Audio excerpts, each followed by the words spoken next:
देशातील सर्वात मोठा पपई उत्पादक जिल्हा म्हणून नंदुरबार जिल्ह्याची ओळख आहे। नंदुरबार जिल्ह्यात जवळपास 10,000 एकर क्षेत्रावर पपईची लागवड करण्यात आली आहे। मात्र उत्तरेकडील राज्यांमध्ये पपईची मागणी कमी झाल्याने व्यापारी पपई खरेदी करत नसल्याची स्थिती आहे। तर दुसरीकडे व्यापारी मनमानी करून 3 ते 5 रुपये किलोचा भाव देत असल्याने उत्पादन खर्च निर्माण असल्याने शेतकरी पपईच्या शेतांवर रोटावेर फिरवत असल्याची स्थिती नंदुरबार जिल्ह्यात निर्माण झाली आहे। शहादा तालुक्यातील परिवर्तन येथील प्रल्हाद पाटील यांनी आपल्या 4 एकर क्षेत्रामध्ये पपईची लागवड केली होती। त्यासाठी त्यांना एकरी 80 ते 90 हजार रुपयांचा खर्च झाला। मात्र आता पपई काढणीला आले असताना पपईला मागणी कमी असल्याचं कारण दाखवत व्यापारी पपई तोडण्याला असमर्थता दाखवत असल्याने आणि मिळत असलेल्या भावात पपईची शेती करणे परवडत नसल्याने शेतकऱ्यांनी पपईच्या पिकावर रोटावेर फिरवण्यास सुरुवात केली आहे। अगोदरच पपईवर असलेल्या विविध विषाणूजन्य रोगांचा प्रादुर्भावामुळे शेतकरी अडचणीत होता। आता व्यापाऱ्यांच्या मनमानीमुळे शेतकरी अडचणीत सापडलाय। माझे नाव प्रल्हाद छगन पाटील, राहणार परिवर्ती, तालुका शहादा, जिल्हा नंदुरबार। मी परिवर्ती शहरामध्ये 4 एकर पपई लावलेली होती।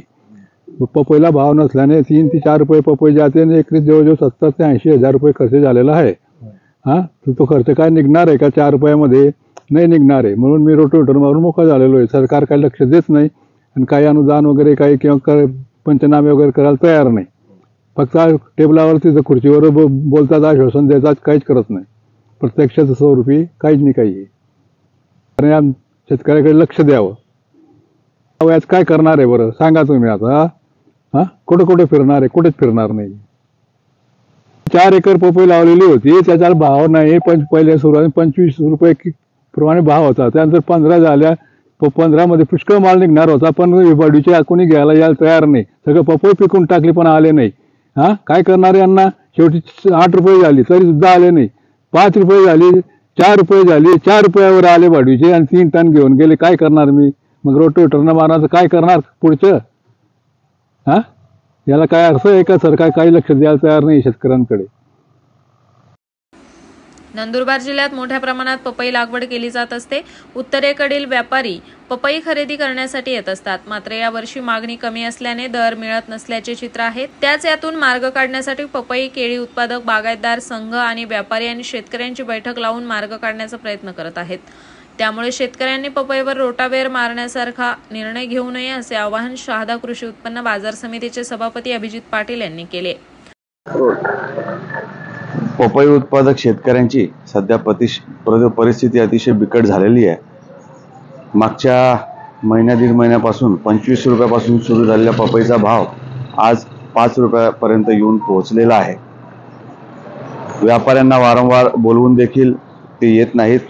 त्यांचं म्हणणं असं आहे की वर पपईचे खरेदीदार जे आहेत त्याला वर मागणी नाही आणि हे कारण सांगत पपईचे व्यापारी सुद्धा यायला तयार होत नाहीत आणि याच्यामुळे पपई उत्पादक शेतकरी हा अडचणीत सापडलेला आहे। अनेक शेतकरी वैतागून आपल्या पपईच्या शेतावर रोटावेटर मारून ते शेत आता खाली करत आहेत। अशी दुर्दैवी परिस्थिती निर्माण झालेली आहे। पपईचा खर्च देखील यावर्षी शेतकऱ्यांना निघणार नाही अशा प्रकारची परिस्थिती आहे। येणाऱ्या काळामध्ये थोड्याफार प्रमाणामध्ये सुधार होईल अशी अपेक्षा आहे, परंतु सध्या व्हायरसचं प्रमाण आणि एकंदरीतच सर्व झाडावरची पपई जी आहे ती निघून गेल्या कारणामुळे शेतकरी हवालदिल झालेला असून पपई पूर्णपणे काढण्याच्या तो मनस्थितीत झालेला आहे।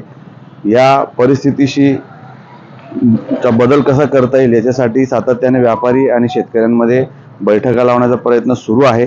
येणाऱ्या काळात देखील लवकरच बैठका लावून पपईचा दर अजून कसा वाढेल, म्हणजे कमीत कमी येणाऱ्या काळामध्ये पपईला चांगला दर मिळेल याच्यासाठी नंदुरबार जिल्हा फळ बागायतदार संस्थेच्या माध्यमातून आम्ही प्रयत्न करणार आहोत। तरी शेतकऱ्यांना विनंती की परिस्थिती सध्या वाईट जरी असली तर थोडा संयम ठेवून थांबलो तर निश्चितपणाने थोडाफार प्रमाणामध्ये भाव वाढेल अशी आम्हाला सर्वांना अपेक्षा आहे। धन्यवाद। पपईचे दर ठरवण्यासाठी सरकारच्या वतीने एक समिती नेमण्यात यावी आणि त्याच्याच माध्यमातून पपईचे दर ठरवण्यात यावे। मात्र पपईचे दर ठरवण्यासाठी अशी कुठलीही समिती नाही। व्यापारी आणि शेतकऱ्यांनी बाजार समितीच्या माध्यमातून ठरवलेली समन्वय समिती हे दर ठरवत असतात। मात्र सरकारचं पपई उत्पादक शेतकऱ्यांकडे होणाऱ्या दुर्लक्ष जिल्ह्यातून पपई नामशेष होण्यास कारणीभूत ठरू शकते। सलाउद्दीन लोहार, फास्ट 24 न्यूज, शहादा।